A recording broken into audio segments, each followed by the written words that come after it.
Egyszer volt, hol nem volt, az üveghegyen is túl élt egyszer egy lepény. Lepénykét mindenki nagyon szerette.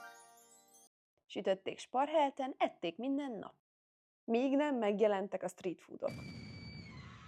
Ezután Lepénykére sötét idők vártak. Lepénykét teljesen elfeledték.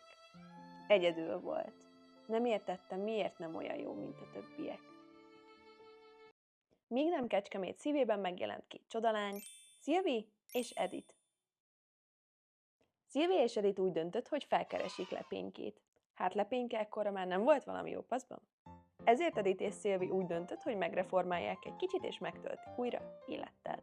Lepényke szebb lett, mint valaha. Sőt, Edith és Szilvi még fesztiválozni is elvitték. Lepényke lett a fesztivál sztárja. Edith és Szilvi nagyon örült Lepényke sikerének, az ő történetük pedig ezután kezdődött.